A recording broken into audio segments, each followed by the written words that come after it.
Assalamualaikum warahmatullahi wabarakatuh. Bertemu kembali dengan kelompok kami yang akan membahas tentang voltage drop dan losses. Kelompok kami terdiri dari 4 orang.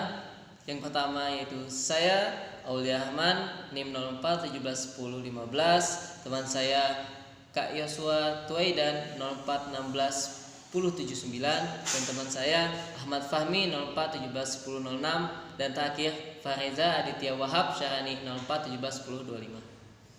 Baik, kita lanjut ke outlet pembahasan kita. Outlet pembahasan kita ada 3 macam, yaitu definisi dasar, kedua quality service dan voltage drop calculation, yang ketiga power losses. Nah, kita masuk ke definisi dasar. Di situ bisa kalian lihat ada voltage regulation, voltage drop, nominal voltage. Nah, yang pertama, voltage regulation adalah presentasi penurunan tegangan pada suatu saluran, misalnya pada feeder. Adapun voltage drop yaitu perbedaan tegangan antara ujung pengirim dengan ujung penerima. Adapun nominal voltage yaitu suatu tegangan yang sudah ditetapkan nominalnya oleh pemerintah atau pemilik listrik tersebut. Nah, kita lanjut. Ada 3 yang lainnya: maksimum voltage, minimum voltage, rate voltage, dan base voltage.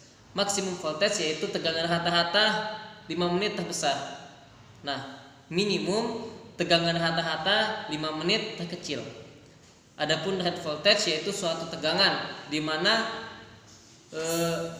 menjelaskan tentang karakteristik dari kinerja sebuah alat, bagaimana operasi dari peralatan tersebut bekerja, itu head voltage.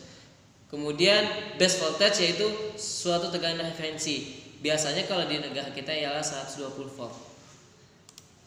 Kita lanjut, ketiga lainnya ialah service voltage, utilization voltage, dan voltage spread. Nah, service voltage yaitu suatu tegangan yang diukur di ujungnya pada suatu peralatan. Kemudian utilization voltage yaitu tegangan yang diukur pada suatu ujung peralatan. Nah, yang ketiga yaitu voltage spread, yaitu perbedaan antara tegangan maksimum dan tegangan minimum. Sederhananya seperti itu. Mungkin kita akan lebih jelas setelah ini. Nah, kalian bisa lihat ada gambar rumah, ada gambar tiang listriknya juga. Nah, di situ kita lihat pertama-tama dimulai dari di awalnya yaitu substationnya, tempat awal pengirimannya. Kemudian mengalir pada utility gate atau tiang listriknya. Listrik tersebut mengalir. Nah, listrik tersebut mengalir dialirkan ke meteran. Nah, meteran di situ diberi nama atau kita sebut pada definisi sebelumnya, di slide sebelumnya, yaitu service voltage. Nah, kemudian ketika masuk rumah, maka dia akan masuk ke utilization voltage seperti yang dijelaskan sebelumnya. Nah, di utilization voltage juga ada rate voltage-nya yang menjelaskan barang ini energi listriknya berapa. Nah, jika kalian lihat kepada gambar nominal voltage atau bagian substation dengan service voltage, itu adalah bagian tanggung jawabnya si pemilik listrik yang memproduksi listrik. Nah, kemudian pada utilization voltage yang ada di rumah, kalian bisa lihat di bagian bawah. Nah, itu facility responsibility atau tanggung jawab si pemilik rumah yang membeli. Seperti itu. Kita akan membahas sedikit mengenai grafik bagaimana sih sebenarnya penurunan atau penurunan tegangan atau voltage drop itu. Awalnya, jika kalian lihat di slide ini, dia dinaikkan dari awal 120 hingga ke mendekati 130.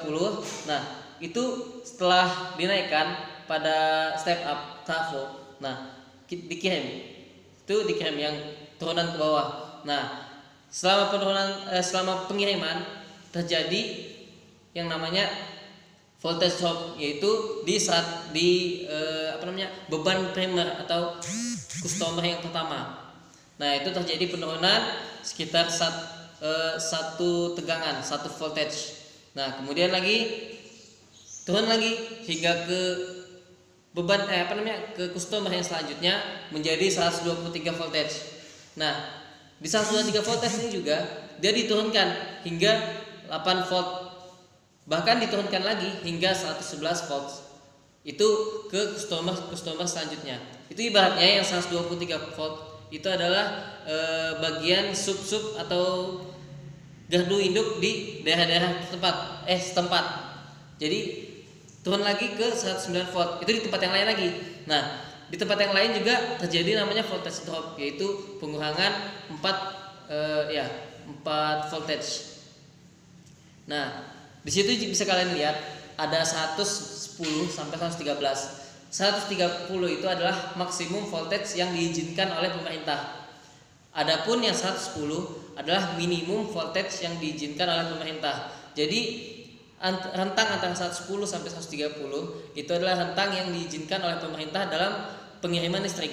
Nah, apabila lebih dan kurang daripada itu bisa jadi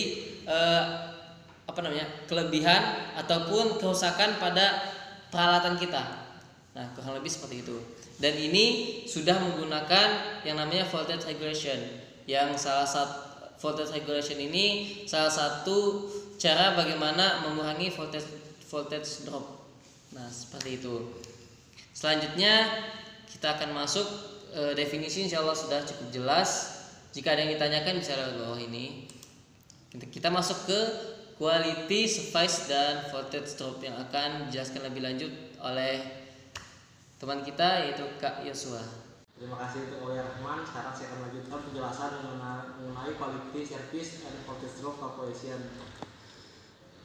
Yang pertama, quality service. Kinerja dan kualitas layanan sistem distribusi yang diberikan diukur berdasarkan kebebasan dari gangguan pemeliharaan tingkat tegangan yang memuaskan di tempat pelanggan dalam waktu tertentu untuk jenis layanan. Karena pertimbangan ekonomi, sebuah perusahaan listrik tidak dapat menyediakan tegangan yang sesuai dengan peralatan listrik yang digunakan. Oleh karena itu, umumnya perusahaan utilitas akan menyediakan listrik dengan rentang tegangan yang bervariasi untuk operasi peralatan dengan standar yang ditetapkan oleh American National Standard Institute atau ANSI. Di banyak negara, standar ANSI adalah dasar untuk Komisi Pengaturan Negara dalam mengambil keputusan tentang menerapkan persyaratan tegangan dan batas waktu untuk berbagai kelas layanan listrik. Kenapa sih kita membutuhkan perhitungan voltage drop? Di sini ada 3 poin. Yang pertama, kondisi tegangan terlalu tinggi menyebabkan masa pakai perangkat elektronik berkurang. Yang kedua, kondisi tegangan terlalu rendah menyebabkan tingkat pencahayaan yang lebih rendah, misalnya gambar TV, pemanasan lambat pada perangkat pemanas, kesulitan dalam menghidupkan motor, dan terlalu panas atau motor terbakar. Poin yang terakhir, yang ketiga, sebagian besar peralatan listrik beroperasi dengan baik pada rentang tegangan nominal tertentu. Baik, saya akan menjelaskan bagaimana sih cara menghitung voltage drop pada radial feeder. Yang pertama, di sini kita menggunakan rumus VR ditambah IZ sama dengan VS. Di mana IZ-nya ini bisa kita turunkan lagi menjadi RI plus JXI. Dari hasil penurunan tersebut kita akan menurunkan lagi menjadi VR cos delta dikurang VR sama dengan IR cos theta plus IX sin theta.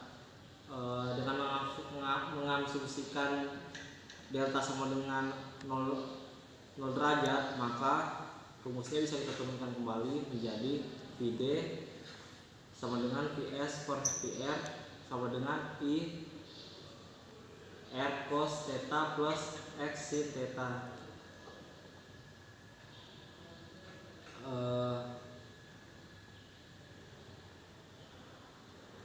Selanjutnya, setelah mendapatkan dengan rumus yang tadi juga, kita temukan kembali menjadi VD PU sama dengan IR cos theta plus sin X theta per VB, di mana VB ini adalah VBS.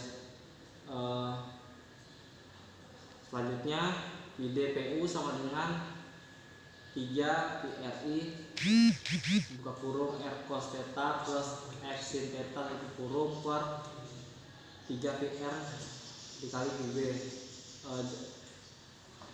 Karena 3 VRI bisa kita ganti dengan S, 3 fasa. Dengan begitu rumusnya menjadi S3 fasa dikali I efektif buka kurung R cos theta plus X sin theta tutup kurung dikali buka kurung 1/3 dikali 1000 tutup kurung per VB pangkat 2 dengan permisalan VR sama dengan VB.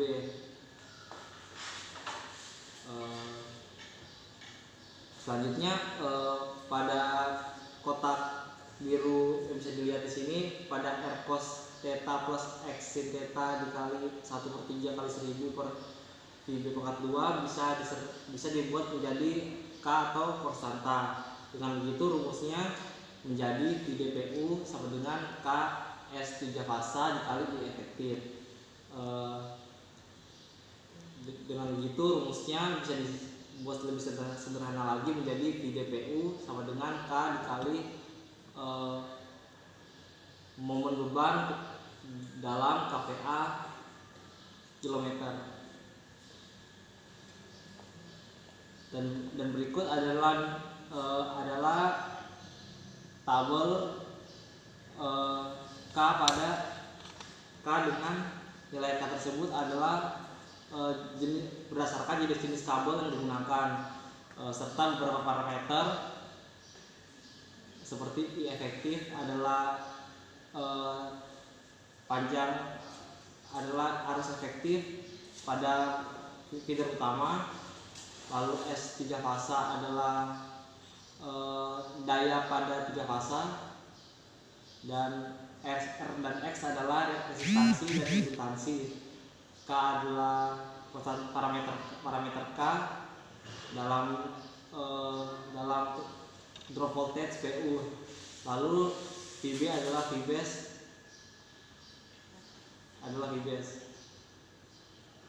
Selanjutnya adalah drop voltage calculation yang lebih sederhana lagi dengan rangkaian yang dilihat pada gambar adalah dengan menggunakan rumus V1 sama dengan R1 dikali I dan V2 adalah R2 dikali XI. Lalu penjumlahan tegangan tersebut melewati tahanan sama besar dengan tegangan sumber.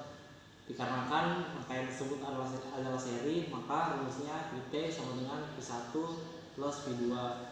Berikut adalah contoh soalnya. Dengan diketahui nilai Vt adalah 12 volt, R1 sama dengan 12 ohm, R1 sama dengan 2 ohm, dan R2 adalah 4 ohm. Dari sini kita pertama-tama mencari R totalnya. R total dari kedua resistor dengan R totalnya sama dengan R1 ditambah R2 dengan jumlah adalah 6 ohm. Lalu kedua kita akan mencari I pada masing-masing tahanan menggunakan rumus V total dibagi R total dengan nilai V total sama dengan 12 volt dibagi 6 ohm sama dengan 2 ampere. Dan selanjutnya untuk mencari penurunan tegangan pada R1 digunakan rumus V1 sama dengan R1 dikali I dan didapatkan nilai penurunan tegangan pada R1 adalah sebesar 4 volt. Selanjutnya penurunan tegangan pada R2 dapat dicari menggunakan rumus yang sama seperti V1, yaitu V2 sama dengan R2 dikali I dan didapatkan hasil sebesar 8 volt. Selanjutnya distribusi beban seragam. Dari banyak contoh yang ada dapat diasumsikan bahwa distribusi untuk beban adalah seragam melalui saluran, dan di mana salurannya dapat berupa 3 fasa atau 1 fasa feeder atau lateral. Lalu kasus tertentu pada fasa lateral tunggal di mana rating transformer yang sama ditempatkan secara seragam di sepanjang saluran lateral. Dan yang terakhir, ketika pemberian beban seragam tidak bisa langsung dimodelkan setiap beban untuk mendeterminasi drop tegangan dari beban sebelumnya. Dan untuk penyebab terjadinya voltage drop atau utility responsibility bisa dijelaskan oleh Fahmi. Saya akan melanjutkan presentasi dari Kak Yosua. Yang sekarang kita akan bahas penyebab terjadinya voltage drop.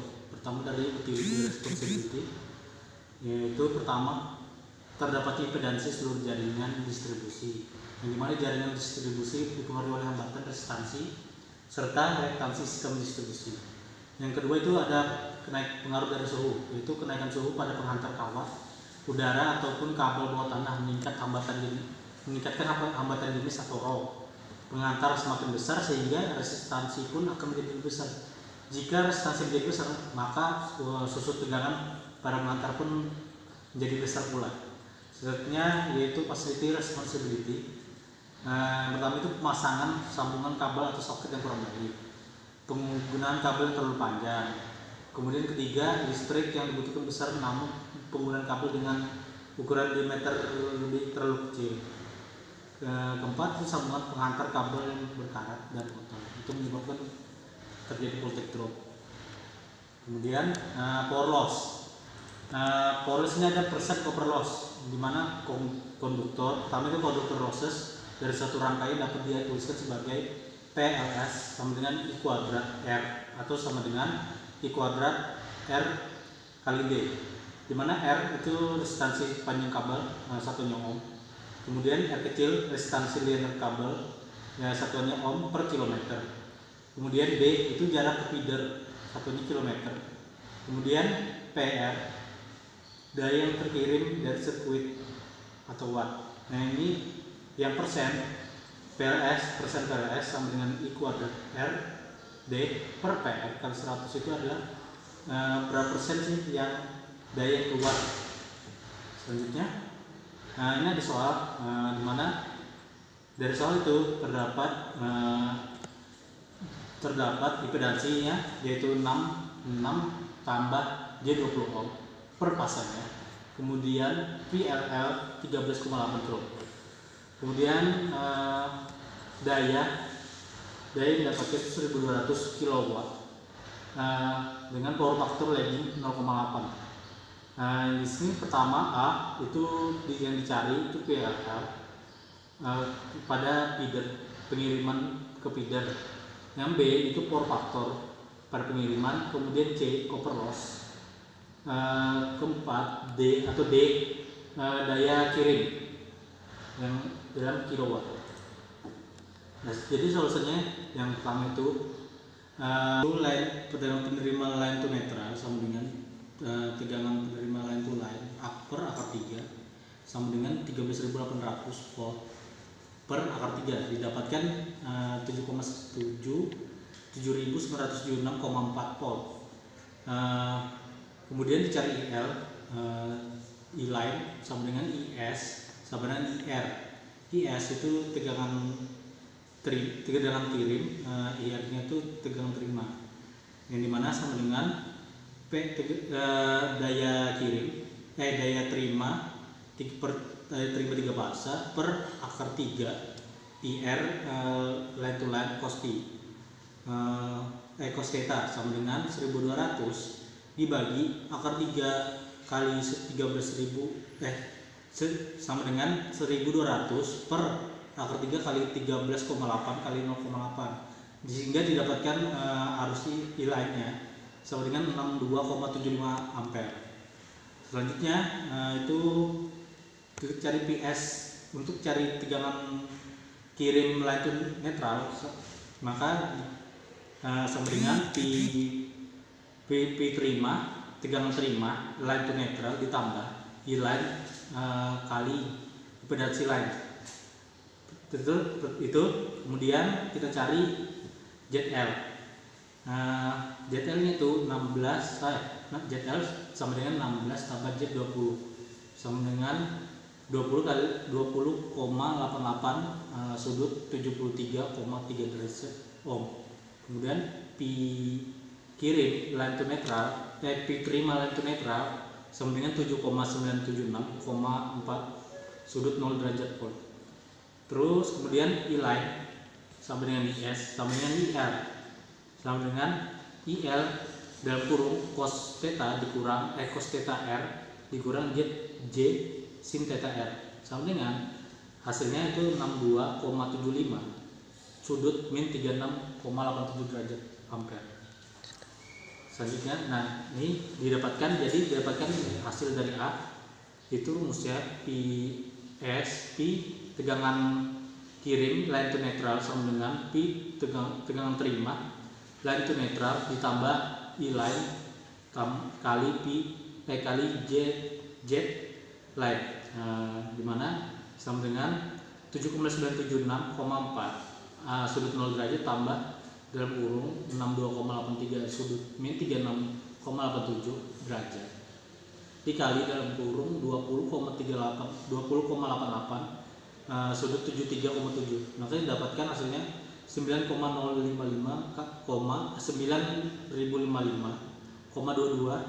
sudut 4,93 volt. Kemudian kita cari pi tegangan tegangan terima line to line sama dengan akar 3 tegangan PS line to neutral sama dengan akar 3 kali 1055,22 sudut 4,93 derajat ditambah 30 derajat sama dengan 15.684,11 sudut 34,93 derajat. Itulah didapatkan P line to line. Kemudian yang B itu theta ya. Kemudian yang B, jawaban B itu theta S sama dengan theta PS line to neutral dikurang P I line sama dengan 4,93 dikurang dan kurung dikurang 36,87 derajat sama dengan 41,8, maka didapatkan cos PS nya cos theta S nya sama dengan 0,745 lebih. Kemudian jawaban C, pelos 3 fasa atau copper loss nya, jawaban copper loss yang C sama dengan 3 pelos 3 fasa sama dengan 3 I kuadrat L kali R sama dengan 3 kali 62,75 kuadrat dikali 6, maka dapatkan hasilnya 70,88 kilowatt. Kemudian yang D daya PS 3 fasa sama dengan PR 3 fasa tambah pelos 3 fasa sama dengan 1200 tambah 70,88, maka dapatkan 1270,88 kilowatt. Atau dengan cara lain, dengan rumus PS 3 fasa sama dengan akar 3 PS line to line PS cos theta S, maka hasilnya pun setelah itu hasilnya pun sama 1270,88 kilowatt. Selanjutnya non 3 fasa primary line. Perusahaan utilitas berusaha untuk mencari sistem distribusi yang seimbang demi meningkatkan pengaturan tegangan sistem voltage regulation dengan cara membuat setiap fase secara sama, membuat dengan stabil dengan gambar yang di bawah tersebut. Nah, selanjutnya persen selanjutnya akan dilanjutkan oleh Pak Reza. Atas kesempatannya, sekarang saya akan menjelaskan tentang non 3 phase primary lines, yaitu di sini di mana itu perusahaan utilitas berusaha untuk mencapai sistem distribusi yang seimbang demi meningkatkan pengaturan tegangan sistemnya atau voltage regulationnya dengan cara memuat setiap fase secara sama. Nah, di sini terdapat gambar fase 1, fase 2 dan netral.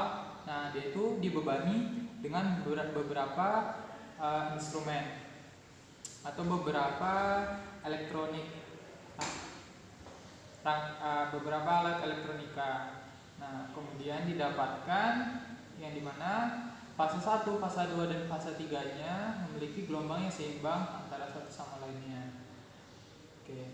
Nah, ini merupakan salah satu contoh pembebanan dalam jaringan 3 fase. Nah, di sini ada lightning, itu fase A, fase B dan fase C-nya itu harus sama. Kemudian ada socket atau colokan, fase B, fase A dan fase C-nya sama. Nah, ketika kita memakai, di sini ada pemanas air, ada AC, dan ada AC di mana totalnya itu tidak sama, maka diperlukan beban yang hasilnya juga akan jadi sama, yaitu ditambahkan dengan hair dryer, maka jumlah total daya yang didapatkan yaitu dengan 3 fasa tersebut itu adalah sama.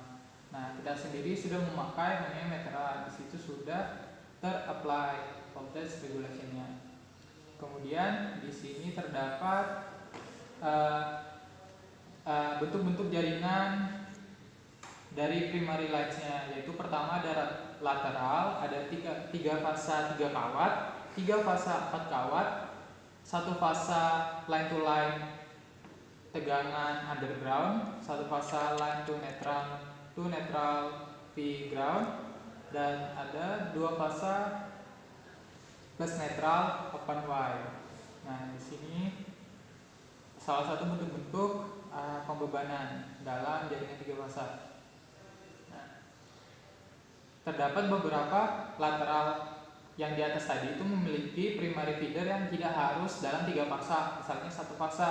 Nah, tetapi 1 fasa dapat menyebabkan penurunan tegangan dan power loss karena arus beban tidak hanya dalam konduktor, tetapi di sini terdapat namanya itu ada return path. Oke. Kemudian di sini ada salah satu contoh perbandingan voltage drop dan power losses pada double phase 2 wires underground system dengan equivalent 3 phase balance system. Nah, jadi ketika duanya itu dihubungkan itu terdapat perbedaan, yaitu pada tegangan line to neutralnya dan pada arus 1 fasa dan 3 fasanya, yaitu di sini I 1 fasa sama dengan akar 3 dikalikan I 3 fasa. Oke, selanjutnya itu drop voltage 3 fasa dengan 1 fasa, di mana drop voltage 3 fasa itu sama dengan I 3 fasa dikalikan R cos theta plus X sin theta. Nah, sementara voltage drop 1 fasa sama dengan I 1 fasa dikalikan konstanta K R cos theta ditambah konstanta Kx X sin theta. Kemudian voltage drop 1 fasa sama dengan I 1 fasa. Di sini keterangannya bahwa dia itu double single phase. Berarti KR dan Kx itu sama dengan 2. Ya, dan didapatkan berdasarkan tabel sebelumnya. Kemudian 2R cos theta ditambah 2X sin theta. Kita keluarkan duanya menjadi 2 akar 3 I 3 fasa R cos theta ditambah X sin theta. Maka didapatkan voltage dropnya PD 1 fasa per PD 3 fasa sama dengan 2 akar 3. Nah, ketika kita merubah ke dalam PU atau per unit sistemnya, maka didapatkan perbandingan voltage drop 1 fasa dengan voltage drop 3 PU 3 fasa itu sama dengan 2. Nah, oke. Jadi kita dapat tadi power lossesnya yang 1 fasa sama dengan 2 I kuadrat 1 fasa R, sementara I harus 1 fasa sama dengan akar 3 I 3 fasa, maka didapatkan power lossesnya itu sama dengan 6 I pangkat 3 fasa R, dan PLS 3 fasanya 3 I kuadrat 3 fasa R, maka dapat perbandingan daya lossesnya itu adalah 2. Nah, dari sini dapat disimpulkan bahwa dengan mengubah lateral 2 fasa ke lateral 3 fasa yang setara, baik dengan menurunkan tegangan per unitnya dan menghilangkan daya akibat kehilangan tembaga di jalur primer berkurang setengahnya. Seperti itu. Kemudian bagaimana cara kita untuk mengatasi voltage drop itu sendiri? Yang pertama, kita harus memasang sambungan kabel dan soket. Pastikan dalam kondisi penghantar kabel yang akan disambungkan tersebut dalam keadaan bersih dan bebas dari karat, kotor, ataupun oli. Kemudian pasang sambungan kabel dan soket dengan baik. yaitu kencang dengan kencang. Kemudian hindari pemasangan instalasi dengan menggunakan sambungan kabel yang terlalu panjang. Dan yang terakhir, sesuaikan ukuran diameter kabel dengan besarnya arus listrik yang akan melewati pengantar kabel tersebut. Oke. Sekian dan terima kasih.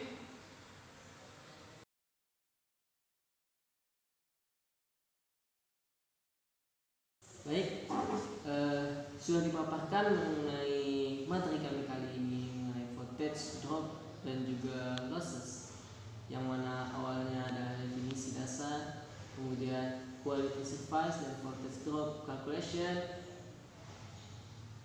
Nah, dan yang ketiga adalah power lossesnya, hitungannya. Baik, sekiranya itulah yang dapat kami sampaikan. Kurang dan lebihnya mohon maaf. Terima kasih atas perhatiannya dan mohon maaf bila ada kekurangan dalam video kami kali ini. Sampai bertemu selanjutnya. Terima kasih. Assalamualaikum warahmatullahi wabarakatuh. Any questions?